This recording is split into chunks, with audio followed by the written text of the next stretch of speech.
O Senhor, porém, está no seu santo templo. Cale-se diante dele toda a terra. Amém. Graça e paz, meus irmãos. Eu quero convidá-los a abrir a palavra de Deus em Êxodo, capítulo 6.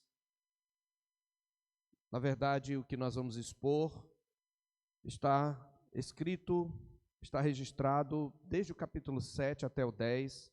E esta será uma das mensagens nesse trecho. Esse trecho todo tem um padrão, nós não vamos ler versículo por versículo, mas nós vamos lê-lo, se o Senhor Deus permitir, hoje e no próximo domingo. Então, capítulo 6, e desde o verso 28, e aí nós vamos até o capítulo 7, verso 13. 6, 28 a 7, 13 é a leitura introdutória. Mas o texto básico é Êxodo 7 a 10. Êxodo 7 a 10. Certo? Capítulo 7 ao 10. Diz assim a palavra do Senhor. No dia em que o Senhor falou a Moisés na terra do Egito, disse o Senhor a Moisés: Eu sou o Senhor. Dize a Faraó, rei do Egito, tudo o que eu te digo. Respondeu Moisés na presença do Senhor: Eu não sei falar bem. Como, pois, me ouvirá Faraó? Então disse o Senhor a Moisés: Vê que te constituí como Deus sobre Faraó, e Arão, teu irmão, será teu profeta. Tu falarás tudo o que eu te ordenar. E Arão, teu irmão, falará a Faraó, para que deixe ir da sua terra os filhos de Israel. Eu, porém, endurecerei o coração de Faraó, e multiplicarei na terra do Egito os meus sinais e as minhas maravilhas. Faraó não vos ouvirá, e eu porei a mão sobre o Egito, e farei sair as minhas hostes, o meu povo, os filhos de Israel da terra do Egito, com grandes manifestações de julgamento.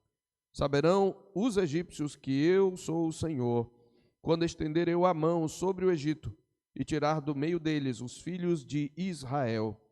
Assim fez Moisés e Arão, como o Senhor lhes ordenara, assim fizeram. Era Moisés de 80 anos e Arão de 83, quando falaram a Faraó. Falou o Senhor a Moisés e a Arão: Quando Faraó vos disser, fazei milagres que vos acreditem, dirás a Arão: Toma o teu bordão e lança-o diante de Faraó, e o bordão se tornará em serpente. Então Moisés e Arão se chegaram a Faraó e fizeram como o Senhor lhes ordenara.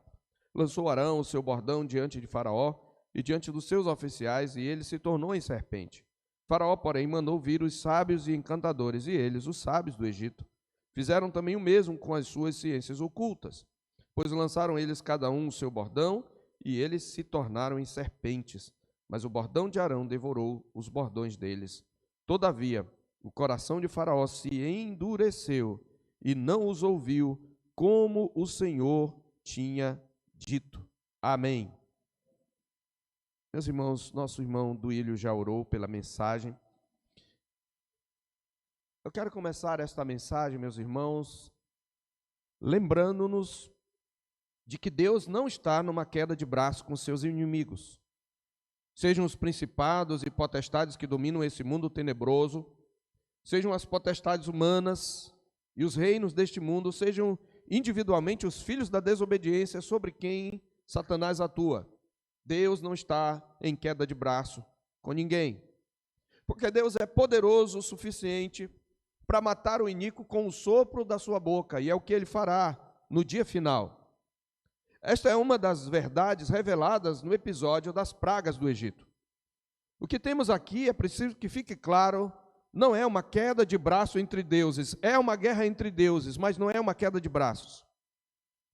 O que temos aqui é o Senhor, Deus de Israel, colocando Faraó e os seus deuses numa panela de pressão. É isso que está acontecendo nas pragas. Não é uma queda de braço, que fique claro, é uma panela de pressão. Essa é a melhor figura para nós descrevermos as cenas das pragas que Deus envia ao Egito para obrigá-lo a deixar Israel ir. O próprio Deus havia dito a Faraó, a Moisés: Eu endurecerei o coração de Faraó. Poderia Deus ter mudado certamente o coração de Faraó a qualquer momento, mas por que Deus não o fez imediatamente? A Escritura nos apresenta pelo menos 3 razões, e algumas delas nós vamos tratar um pouco mais na próxima mensagem, se Deus quiser. mas nesse momento eu quero apresentá-las apenas. Primeira razão é, Deus fez isto para julgar o Egito pelos seus pecados. Deus usou o endurecimento do faraó para executar seus juízos contra o império parasita que faraó representava. As pragas foram manifestações de julgamento contra o Egito e os seus deuses, que encheram a medida da sua iniquidade, como haviam feito Sodoma e Gomorra, e como mais tarde fariam os habitantes de Canaã, lá por meio de Israel, que seriam julgados por meio de Israel. Segundo lugar, Deus não mudou de início o coração de Faraó, antes o endureceu, para revelar o seu poder e fazer conhecido o seu nome em toda a terra. Eu quero que você deixar claro, capítulo 7, versos 1 a 14, de 1 a 4, o Senhor diz, no verso 3, o Senhor ordena a Moisés, vê que te constituí como Deus. No verso 2, tu falarás tudo o que eu te ordenar, e você vai dizer a Faraó, para que deixe ir da sua terra os filhos de Israel.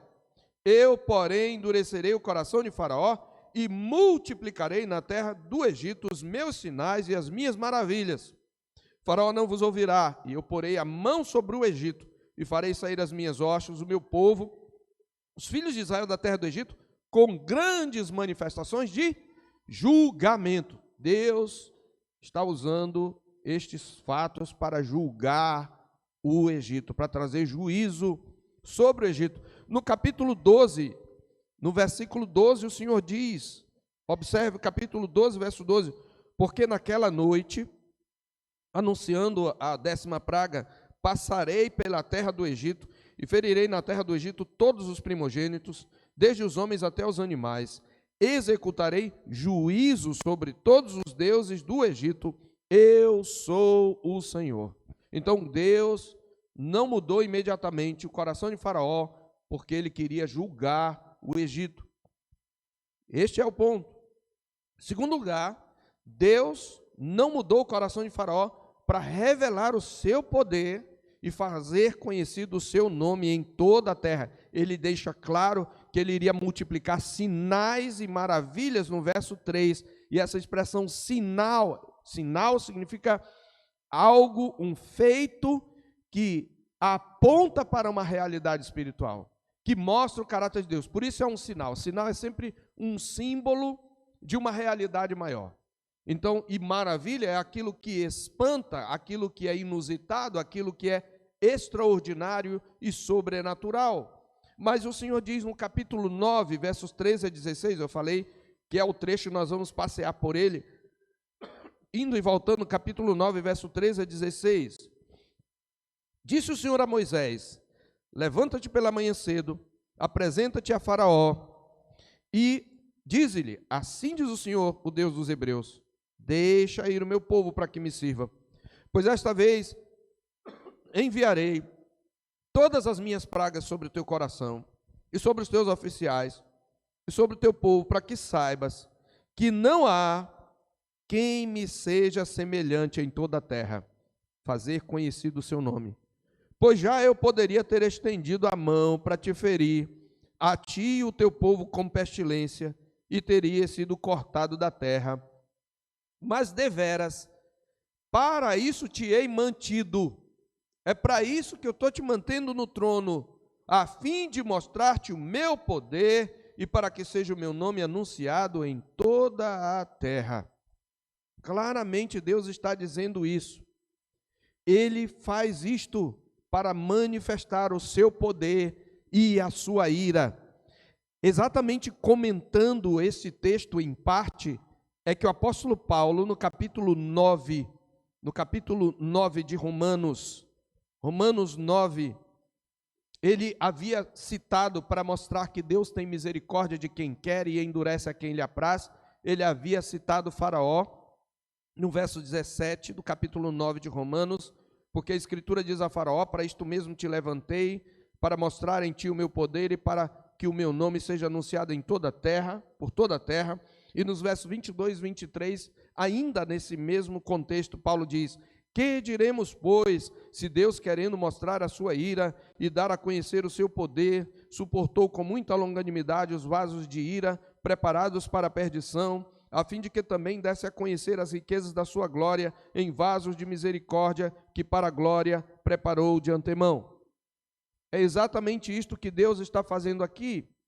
Então, esse poder se manifestaria a Israel, tanto como ato de salvação para Israel, como ao Egito, como ato de julgamento. Deus está manifestando a sua ira sobre a nação do Egito e a sua salvação sobre Israel. E tanto Israel como o Egito saberiam que Deus, que o Senhor é Deus, saberiam quem é o Senhor. No capítulo 6 de Êxodo, no versículo 7, o Senhor havia dito: tomar-vos-ei por meu povo, serei vosso Deus, sabereis que eu sou o Senhor vosso Deus, que vos tiro de debaixo das cargas do Egito. Lembra o que ele falou quando Moisés perguntou, quando os filhos de Israel perguntarem, como é o nome desse Deus? Eu preciso dizer algo que eu não falei nas outras mensagens. Na cultura pagã do Antigo Oriente, saber o nome de um Deus era importante para manipulá-lo por meio das artes mágicas e dos rituais. Então, quando alguém sabia o nome de um Deus, ele podia capturar esse Deus por meio de rituais e ou aplacar a ira desse Deus, ou poderia fazer com que esse Deus fizesse alguma coisa que a pessoa quisesse. É por isso que Deus diz, não porque ele seria preso, mas ele está dizendo para Israel: eu não sou um Deus que se pode aprisionar, se pode manipular. E o que Deus respondeu para Moisés? Eu sou o que sou, o eu serei o que serei. E é nessa mesma esteira, é por isso que o nome Yahvé vem do verbo ser. Ele é conforme ele se revela, e ele está dizendo, eu vou realizar atos de julgamento, e aí é que eu vou revelar quem eu sou. É isso que significa. Então, ele revela isto para Israel, mas ele revela também para o Egito. Veja o capítulo 7, verso 5. Saberão os egípcios que eu sou o Senhor, quando estender eu a mão sobre o Egito e tirar do meio deles os filhos de Israel. Deus quer mostrar o seu poder, tanto para Israel, como poder salvador, como para o Egito, como poder de juízo. Terceiro lugar, Deus manteve Faraó até a 10ª praga para antecipar, nesses eventos históricos, o seu juízo e salvação a serem plenamente manifestados em Cristo. Antecipar, nos eventos históricos das pragas, seu juízo e salvação a serem plenamente manifestados em Cristo. Vou falar de maneira resumida: antecipar seu juízo e salvação a serem manifestados em Cristo. Meus irmãos, então lembremos, Deus tem o propósito de julgar o Egito, Deus tem o propósito de revelar o seu poder e fazer conhecido o seu nome entre as nações e toda a terra, e Deus quer mostrar antecipadamente o seu juízo e a sua salvação a serem plenamente manifestados em Cristo. Meus irmãos, o tema da nossa mensagem, e nós apenas introduzimos, é o império parasita e suas estratégias de guerra. O império parasita e suas estratégias de guerra. Porque nós vamos nos concentrar nessa manhã mais nas reações de Faraó, e na próxima mensagem, se Deus quiser, nós vamos nos concentrar nos atos de Deus, colocando Faraó na panela de pressão. A gente vai mostrar isso. Então, as estratégias, o império parasita e suas estratégias de guerra. A Bíblia diz que o coração de Faraó se endureceu. E eu quero, antes de tudo, fazer essa explicação contextual. Há momentos em que a Escritura diz que o coração de Faraó se endureceu, ou que Faraó endureceu seu coração. Isso acontece nas primeiras 5 pragas e na 7ª. De 1 a 5 e na 7ª. Capítulo 7, 22, capítulo 8, versos 15, 19 e 32, capítulo 9, verso 7 e verso 34. Em outros momentos se diz que Deus endureceu o coração de Faraó, na 6ª, na 8ª, na 9ª e na 10ª pragas. 4 vezes Deus endureceu o Faraó. Capítulo 9, verso 12, 10, 1, 20, 27, 11 e 10. As duas declarações, meus irmãos, são verdadeiras. Faraó endureceu seu próprio coração, Faraó agiu livremente endurecendo o seu próprio coração, e ao fazer isto, ele realizou aquilo que Deus livremente decretou que ele fizesse. E nós devemos aceitar o mistério dessas verdades. Na verdade, o Senhor não precisa fazer coisa alguma para endurecer o coração dos homens, porque esta é a condição de todo filho de Adão. O que Deus precisa fazer é para mudar o coração. O Senhor, na verdade, entregou ao Faraó a dureza do seu próprio coração. Você lembra de Romanos capítulo 1? Foi assim que Deus endureceu o coração de Faraó. Romanos capítulo 1 nos explica, porque isto se refere a todos os homens.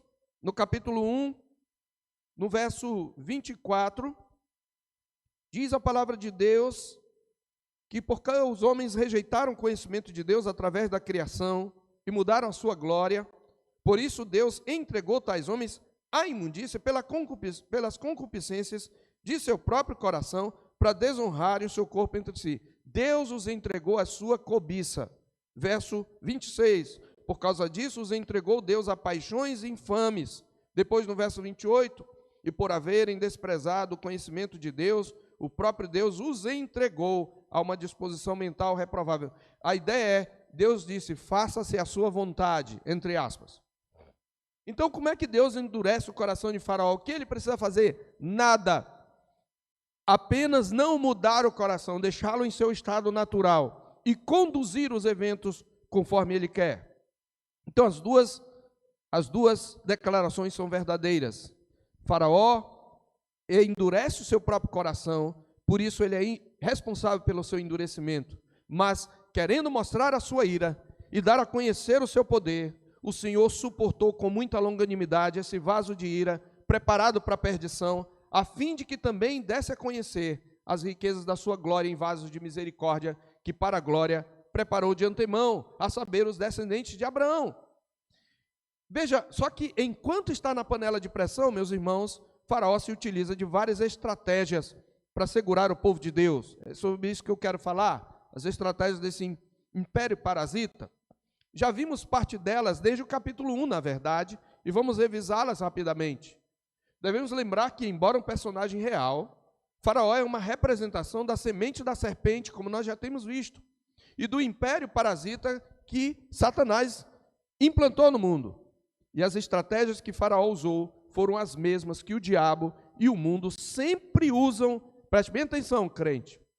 As estratégias que Faraó usou são as mesmas que o diabo sempre usou, e o mundo sempre usou, e o nosso coração normalmente usa quando entrega a si mesmo para impedir o povo de Deus de cumprir sua missão como reino de sacerdotes.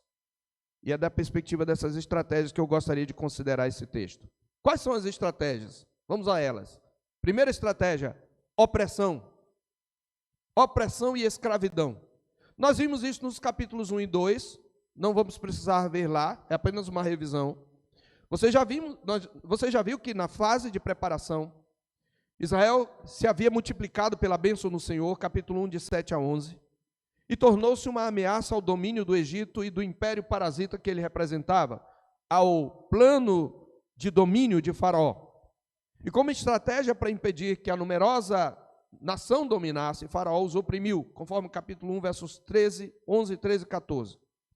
Nós vimos também que o Senhor responde a essa atuação, essa estratégia, fazendo o quê? Multiplicando o povo mesmo debaixo de opressão. Quanto mais os afligiam, mais eles se multiplicavam. Capítulo 1, verso 12. Segunda estratégia, que nós também já vimos, é a aniquilação. Opressão e escravidão, aniquilação. A semente da serpente tenta eliminar a semente da mulher, como Caim, desde o início, queridos. Caim mata Abel, não é? Ismael atenta contra Isaac, Esaú quer matar Jacó. O tempo todo a semente da serpente vai tentar eliminar a semente da mulher. E nós acompanhamos no capítulo 1, versos 15 a 22, e início do capítulo 2, acompanhamos a chacina dos meninos, pela qual Satanás, o espírito que atuava sobre o rei do Egito, queria impedir o surgimento do libertador, do mediador, sufocando assim o plano de Deus. Qual foi a resposta do Senhor? Trazer Moisés ao mundo, livrá-lo da morte e prepará-lo para ser o libertador de Israel, parte desse preparo dentro da corte do rei tirano, do genocida. Porque Deus é poderoso e soberano. Aí nós temos a terceira estratégia, que é opressão e ocupação da mente. Ele traz mais opressão e mais ocupação da mente, que ocorreu no capítulo 5. Como nós vimos na mensagem anterior, o Senhor havia enviado Moisés e Arão, e por meio deles ordena a libertação do seu filho primogênito Israel, mas Faraó não apenas ignora e despreza o Senhor, mas ele agrava a opressão sobre os filhos de Israel.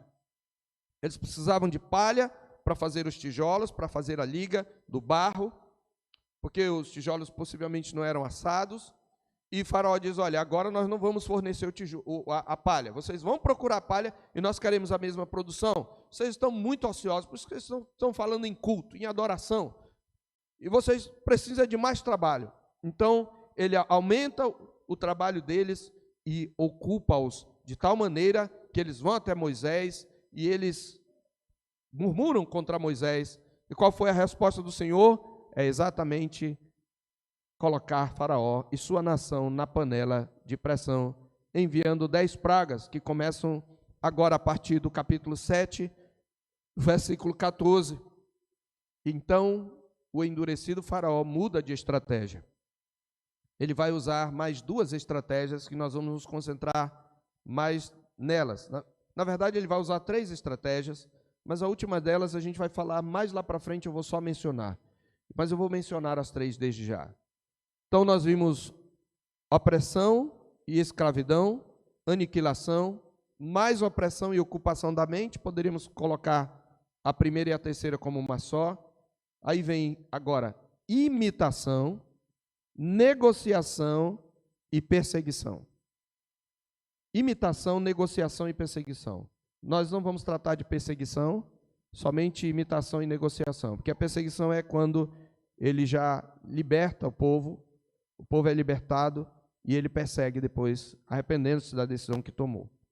Então, falando de imitação, observe, quando Moisés faz o primeiro sinal, que não é a praga, mas é transformar aquele bordão em serpente. Observe no verso 10, que Moisés e Arão se chegaram a Faraó, fizeram como o Senhor lhes ordenara, lançou Arão o seu bordão, e eu queria que você prestasse atenção num ponto. Até o capítulo 6, Moisés ainda fica remoendo as suas debilidades e incapacidades. Logo depois de ter sido rejeitado, voltando um pouquinho, capítulo 6, no verso 10, diz que falou mais o Senhor a Moisés, dizendo, vai ter com Faraó, rei do Egito, fala-lhe que deixe sair da sua terra os filhos de Israel. Moisés, porém, respondeu, dizendo, eis que os filhos de Israel não me têm ouvido. Como me ouvirá Faraó? E aí, de novo, aquele problema. E eu não sei falar. Eu não sei falar. Aí, no capítulo 6, 28, o Senhor de novo diz a Moisés, eu sou o Senhor, eu sou Javé. Dize a Faraó, rei do Egito, tudo o que eu te digo. Respondeu Moisés na presença do Senhor, eu não sei falar bem, não é assim, sempre repisando. Mas Moisés vai aprender. E a partir dos sinais, você vai ouvir agora não mais Moisés dizendo, eu não sei falar, Faraó não ouvirá. Você vai ouvir o narrador dizendo, Moisés e Arão fizeram como ordenara ao Senhor. E quando Moisés começa a obedecer, as maravilhas do Senhor começam a se mostrar. Então Moisés e Arão chegam a Faraó, diz o capítulo 7, verso 10, Arão lança o seu bordão diante de Faraó, e ele se torna em serpente, mas Faraó manda vir os magos, os encantadores, e eles fazem o mesmo, eles transformam, não sabemos se foi exatamente um truque, ou foi o poder do maligno, porque a Bíblia diz que Satanás, o poder de Satanás é segundo a eficácia, o iníquo trabalha segundo a eficácia de Satanás, com sinais e prodígios da mentira, lá em Tessalonicenses. Satanás pode se transformar em anjo de luz, então não é descartado que os magos tenham feito de fato uma transformação, só que Deus mostra que o seu poder é superior, Porque a serpente que foi transformada a partir do bordão que Arão jogou no chão, ela engoliu, e a palavra aqui traz a ideia de que foi praticamente de uma só vez. Não sabemos o que aconteceu, mas foi algo extraordinário. Não foi aquele engolir que você vê a sucuri engolindo o bicho assim, devagarinho, não. Não foi assim. Ela simplesmente abriu o bocão e fup. Então foi algo sobrenatural, algo poderoso, algo fulminante. Deus está dizendo: Faraó, o meu poder é maior que o teu, eu não estou numa queda de braço, você vai entrar na panela de pressão. Só que os magos, eles imitam 3 sinais. Eles imitam esse sinal do bordão, que se torna em serpente, e eles imitam as 2 primeiras pragas, as águas que são transformadas em sangue, e o pó da terra, que é jogado ao ar e se transforma em rãs em todo o território.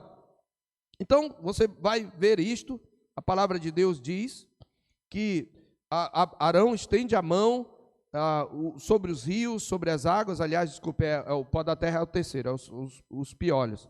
Então, nesse caso, de novo, os magos imitam. Veja, as águas se transformam em sangue, no verso 22, porém os magos do Egito fizeram também o mesmo, com as suas ciências ocultas, de maneira que o coração de Faraó se endureceu e não os ouviu, como o Senhor tinha dito. E ele foi para casa.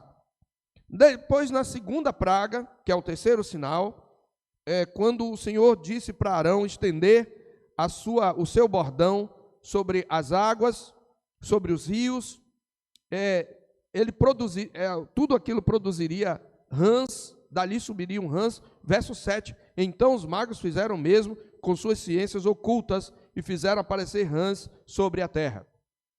Então eles repetiram 3 sinais: o sinal da vara, o sinal das águas em sangue e o sinal da praga das rãs, que foram essas 2 pragas. Só que o que é que acontece? No primeiro sinal, você vai ver a vara, aquela serpente de Arão, engolindo de maneira sobrenatural e fulminante as serpentes dos magos. E quando você vai ver, a palavra do Senhor diz que eles estenderam as rãs na terceira praga, que é a praga de piolhos. Os magos tentam fazer, mas não conseguem.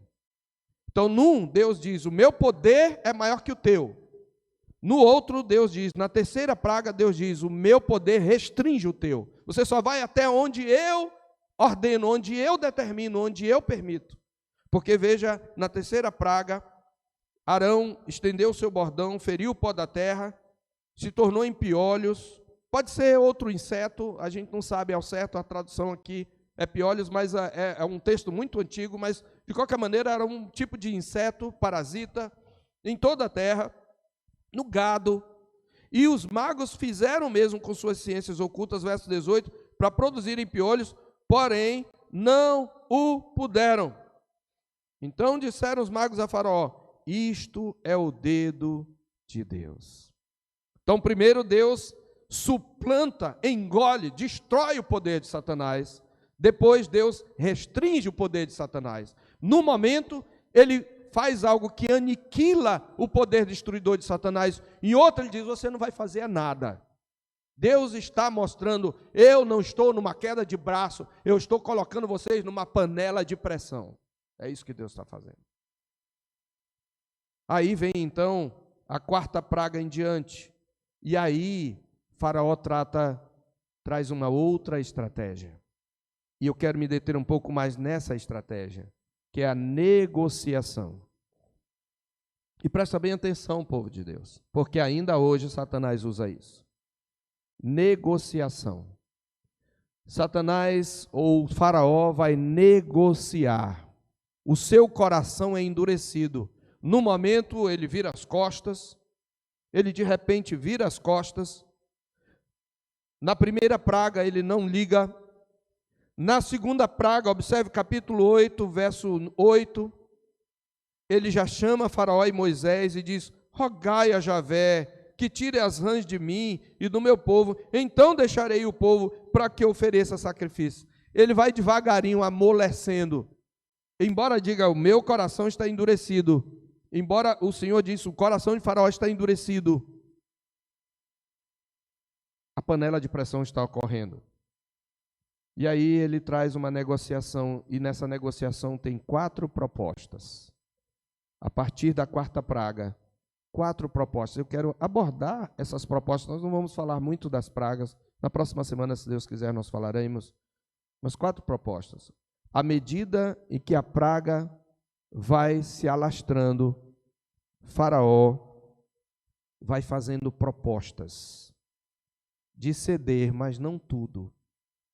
Primeira proposta, capítulo 8, 25 a 27, é um subponto dessa estratégia de negociação. Adorem o Senhor aqui mesmo. Adorem o Senhor sem sair do Egito. Versos 25 a 27. Abra lá. Capítulo 8, 25 a 27. Chamou o Faraó a Moisés e Arão e disse: Ide, ofereceis sacrifícios ao vosso Deus nesta terra. Olha, podem sacrificar a Javé, eu não tenho problema. Faraó era politeísta, era pluralista. O mundo daquela época era igual ao que o Ocidente está se tornando agora. Pluralista, não tem problema. Você adora o seu Deus, eu adoro o meu. Eu até quero que você reze ao seu Deus por mim. Mas não precisa sair. Não precisa. Faça aqui mesmo. Faça o seu culto através da internet. Tome sua ceia através da internet. Olha, tem tantos pastores bons. Para que você vai ouvir o seu pastor que mal sabe pregar? Muito melhor você ficar lá. Você não tem decepção, não encontra aquela gente falsa. Adora aqui mesmo, na tua casa. Não é assim? Adorem aqui mesmo. Segunda proposta. A panela de pressão vai operando e ele vai aparentemente cedendo. Só que veja, ele vai cedendo externamente, mas essa negociação revela que o coração sempre esteve endurecido. Então, adora sem sair. Moisés diz: não convém, verso 26, que façamos assim, porque ofereceríamos ao Senhor nosso Deus sacrifícios abomináveis aos egípcios. Eis que se oferecermos tais sacrifícios perante os seus olhos, não nos apedrejarão eles? Alguns animais eram para os egípcios, por exemplo, o pastor de rebanho era considerado abominação para os egípcios. Eles aceitavam que alguém cuidasse dele, de rebanho, mas isso não era uma profissão digna. Ele disse: não, temos de ir caminho de 3 dias ao deserto e ofereceremos sacrifício ao Senhor nosso Deus, como Ele nos disser. Não é como você diz, é como Deus diz. Nós cultuamos como Deus ordena. Não é como você fala, não, Faraó. Moisés está começando a amadurecer. Mas aí Faraó quer negociar. Eu vou ceder um pouco mais. Capítulo 8, 28 e 32. Primeiro, adorem sem sair daqui. Adorem aqui mesmo. Depois, podem ir, mas não tão longe. Veja o verso 28. Então Faraó disse: deixar-vos ir, para que ofereçais sacrifícios ao Senhor vosso Deus no deserto. Somente que saindo, não vades muito longe. E acrescenta uma frase piedosa: orem também por mim, tá?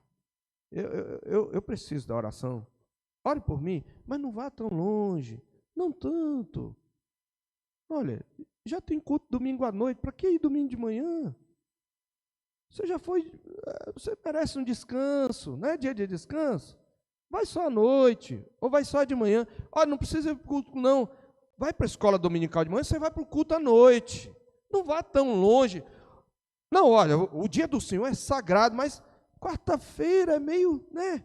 Quarta-feira é dia de trabalho, não precisa, você está cansado. Não vá tão longe. É isso que o Faraó está dizendo. Terceira proposta. Mas o que respondeu Moisés? Verso 28. Eis que sai da tua presença e orarei ao Senhor. E aí os enxames de mosca vão se retirar. Somente que Faraó não mais me engane, deixando ir o povo para que ofereça sacrifício. E saiu da presença de Faraó, e o mediador ora ao Senhor, e Deus ouve a oração do mediador. Aí vem a 5ª praga, a 6ª, a 7ª, a 8ª praga. Na 8ª praga, mais uma proposta. Então, primeiro, adorem sem sair daqui. Depois, não, pode sair, mas não vão tão longe. Terceira proposta, podem ir, mas somente os homens. Ou seja, mulheres e crianças ficam, somente os homens. Capítulo 10, verso 10. Replicou-lhes Faraó: seja o Senhor convosco, caso eu vos deixe ir e as crianças. Vede, pois, que tendes conosco más intenções. Não há de ser assim. Ide somente vós, os homens, e servi ao Senhor, pois isso é o que pedistes. E, inclusive, expulsaram da presença de Faraó. Vão só os homens, deixa as mulheres e crianças aqui. Só isso. Não precisa todo mundo. Não precisa.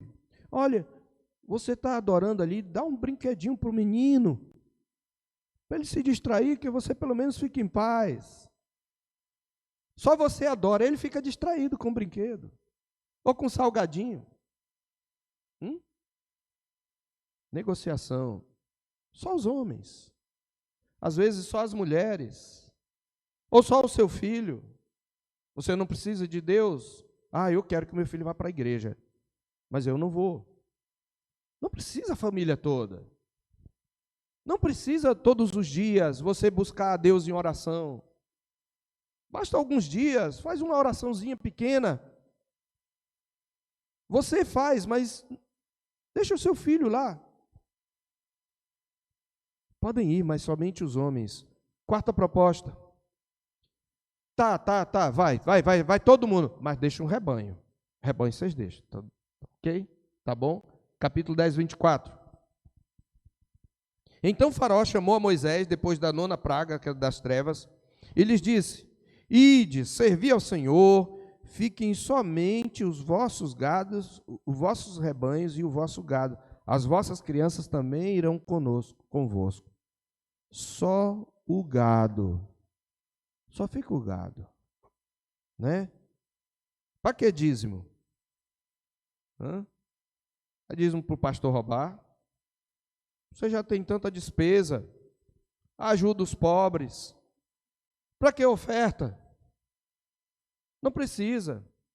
Ou então, você já dá o dízimo, gasta o teu dinheiro do jeito que você quiser. Não investe em missões. Costuma-se dizer que a última coisa a se converter é o nosso bolso, né? Então tem muita gente, olha, eu não, pastor, olha, eu não dou dízimo, não dou oferta, de vez em quando só, porque eu tenho muitas demandas na minha casa. Deixa o teu gado, deixa a tua propriedade, deixa a tua casa, o teu trabalho. Não, o teu trabalho, tudo bem, você trabalha na igreja, você zela na igreja, mas o teu trabalho é diferente, é outra lei, você segue outra situação. Ali é outro estilo de vida. Você está fazendo o que é sagrado aqui na igreja, mas lá no teu trabalho, você tem que seguir as estratégias que o mundo coloca. Não precisa incluir tudo nessa tua fidelidade a Deus, nesse teu culto a Deus. Vão. Qual é a resposta do Senhor, queridos? Qual deve ser a nossa resposta? Irmãos, que resposta maravilhosa. Verso 25. Qual deve ser a resposta do crente às negociações de Satanás? Respondeu Moisés: também tu nos tens de dar em nossas mãos sacrifícios e holocaustos que ofereçamos ao Senhor nosso Deus. Nós vamos servir a Deus com os nossos bens. Aliás, na lei, Deus ordenaria a Moisés escrever: ninguém aparecerá diante de mim de mãos vazias. Tinha que sempre levar uma oferta. Então, você tem que nos dar. Agora olha o verso 26. E também nossos rebanhos irão conosco. Nenhuma unha ficará. Faraó, não tem negociação. Nenhuma unha. Aleluia. Essa é a resposta do crente. Nenhuma unha. Não vai ficar nenhuma unha, Faraó. Tudo é do Senhor. Nenhuma unha ficará, porque deles havemos de tomar para servir ao Senhor nosso Deus. e não sabemos com que havemos de servir ao Senhor até chegarmos lá. Nós vamos servir a Deus com o nosso tempo, com os nossos bens, com a nossa família, com o nosso trabalho, com as nossas brincadeiras, com o nosso momento de lazer, com o nosso descanso. Nós vamos servir a Deus por inteiro, nenhuma unha pode ficar de fora, tudo é do Senhor. Esta é a palavra do crente. E é por isso, meus irmãos, que o Senhor Deus tem que enviar 10 pragas. E nós não vamos falar das pragas, eu só quero que você preste atenção. Ainda hoje, Satanás tenta negociar. Não seja tão rígido. Você está sendo legalista. É claro que o legalismo tem um aspecto, e nós temos explicado em várias ocasiões, não vamos entrar aqui, e às vezes nós podemos nos tornar assim legalistas, mas se nós temos amor ao Senhor, nós vamos obedecê-lo, queridos. E nós costumamos criar áreas de conforto nisso daqui, Senhor. Olha, deixa só isso daqui comigo, deixa só a minha área sentimental, ou deixa só a minha área profissional. Nenhuma unha. Eu quero concluir, queridos. As estratégias utilizadas por Faraó para não deixar ir a Israel foram levadas a efeito sob a inspiração do Deus deste século, que cegou o entendimento dos incrédulos para que eles não resplandeça a luz do evangelho da glória de Cristo, o qual é a imagem de Deus, como vai dizer Paulo em 2 Coríntios 10:4. E elas não são uma arma somente dos principados e potestades que habitam este mundo tenebroso, meus irmãos, que por eles é dominado. O mundo também, por causa da inspiração de Satanás, utiliza-se delas. Além disso, nós temos a terceira força aliada do mal, que é a própria natureza humana pecaminosa, cuja fonte é o enganoso coração. O meu coração e o seu coração sempre estão negociando com Deus para não obedecê-lo completamente. Nós precisamos ter isto em mente, que embora no nível mais amplo, as estratégias usadas por Faraó sejam manifestações das artimanhas do espírito que agora atua nos filhos da desobediência e que dominava a nação do Egito, particularmente as propostas de negociação manifestam um coração endurecido, que se recusa a obedecer a Deus. Então essas propostas são de Satanás, são do mundo, mas são também do meu coração e do seu coração. Vigie o seu coração. Portanto, devem ser estratégias que nós devemos estar atentos. E mais uma vez, o Senhor dos Exércitos não está numa queda de braço com Satanás, muito menos com os reinos deste mundo, nem conosco. Antes, ele coloca Faraó e sua nação e seus deuses na panela de pressão para mostrar o poder da sua ira e o poder da sua salvação. Como ele disse ao anunciar a 7ª praga, e de novo eu vou ler na Nova Almeida atualizada, no capítulo 9, 14 a 17. Pois desta vez enviarei todas as minhas pragas sobre o teu coração, sobre os seus oficiais, sobre o seu povo, para que você saiba que em toda a terra não há ninguém que seja semelhante a mim, pois eu já poderia ter estendido a mão para ferir você e o seu povo com peste, e você teria sido cortado da terra, mas em verdade, para isso foi que eu o mantive, para mostrar a você o meu poder, e para que o meu nome seja anunciado em toda a terra. Você ainda vai se levantar contra o meu povo para não deixá-lo ir? Você vai teimar? Eu quero, queridos, trazer aqui aplicações para a nossa meditação. Você está atento às negociações que Satanás sussurra aos seus ouvidos e que o seu coração muitas vezes grita?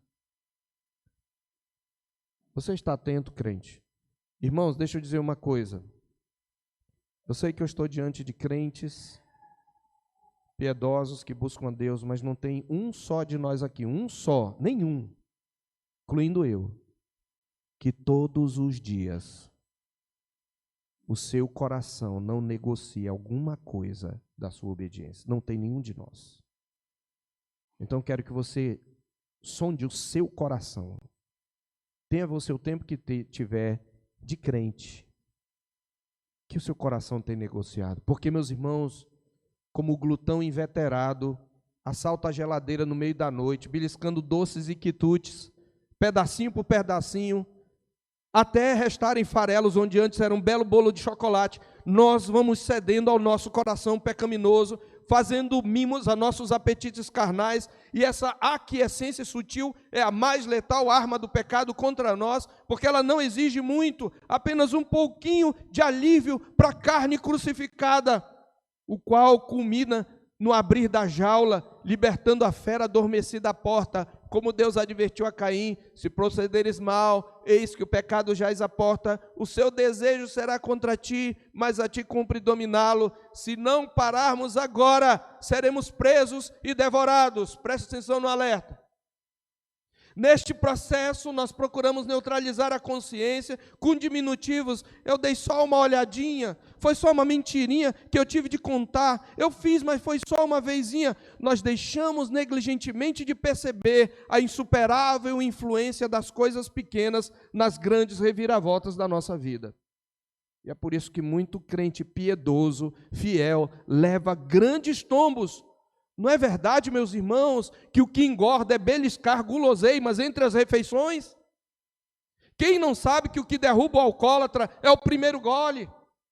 Da mesma sorte, o pecado engana e destrói pouco a pouco, negociando sempre no diminutivo para não percebermos a sua malignidade. Nada menos do que a vigilância incansável e o combate sem tréguas no poder do Espírito poderá nos manter de pé. Por isso a advertência da palavra de Deus em Hebreus 3, 12 e 13. Tende cuidado, irmãos. Jamais aconteça haver em qualquer de vós, perverso coração de incredulidade, que vos afaste do Deus vivo. Pelo contrário, o que tem que fazer, igreja, para que isso não aconteça? Exortai-vos mutuamente, cada dia, mutuamente, igreja, no cafezão, nos eventos, nos momentos sociais, no Momento Ana, no Desperto MP, na reunião de oração da UPA, nas departamentais, mutuamente, cada dia, a fim de que nenhum de vós seja endurecido pelo engano do pecado. Se você ceder 1 milímetro, o diabo avançará 1 quilômetro. Ele só precisa de brechas para fazer rombos na sua vida espiritual e da sua família. Como disse certo autor cristão, Satanás não tem sentimento de solidariedade. Se você não resistir, ele o roubará anos a fio. Esse é o trabalho dele. Nunca negocie a obediência. Anota isso aí. Nunca negocie a obediência. Nenhuma unha. Por fim, é claro que nós não temos condições de vencer essa guerra pelo nosso poder. Mas já tem um que venceu. Aquilo que Deus fez com Faraó é uma antecipação do que Cristo faria na cruz, ao despojar os principados e potestades. E quem está em Cristo é um vencedor, e pelo poder do Espírito pode vencer o pecado. Precisamos, portanto, ser fortalecidos no Senhor Jesus e na força do seu poder, para podermos resistir às estratégias de Satanás. Precisamos vigiar o nosso próprio coração e nossa inclinação para negociar a nossa obediência. É por isso que a Escritura nos adverte. Eu quero terminar com essa advertência em Efésios 6, de 10 a 13. Efésios 6, de 10 a 13 diz, na Nova Almeida atualizada: quanto ao mais, sejam fortalecidos no Senhor e na força do seu poder. Vistam-se com toda a armadura de Deus, para poderem ficar firmes contra as ciladas do diabo. Porque a nossa luta não é contra o sangue e a carne, mas contra os principados e as potestades, contra os dominadores deste mundo tenebroso, contra as forças espirituais do mal nas regiões celestiais. Por isso, peguem toda a armadura de Deus, para que vocês possam resistir no dia mau e, depois de terem vencido tudo, permanecerem inabaláveis. resistir no dia mal, não recuar, não cair. Se cair, levantar-se. E quando tudo terminar, ainda permanecer de pé. Esse é o alvo, pelo poder do Espírito de Deus. Vamos orar, queridos. Senhor Deus, essa palavra é, em primeiro lugar, para mim, Senhor. Eu quero reconhecer quantas negociações o meu coração corrupto tem feito para não te obedecer plenamente. Tem misericórdia de mim. E tem misericórdia dos meus irmãos, Senhor, e ajuda-nos a entender que não há nenhum dia em que nós ou vençamos ou não sejamos vencidos pelo pecado. Essa guerra só tem trégua no dia final. Ajuda-nos a entender isso. Ajuda-nos a entender que ainda que estejamos livres como crentes da condenação do pecado, todos os dias nós precisamos mortificar o pecado, porque o vigor, a alegria da vida cristã depende dessa vitória diária, como meio e fim. Ajuda-nos, ó Deus, a compreender estas coisas. Em nome de Jesus. Que a graça do nosso Senhor e Salvador Jesus Cristo, o amor sacrificial de Deus, nosso Pai, e a comunhão do Espírito seja conosco e com todo o povo de Deus agora e para sempre. Amém.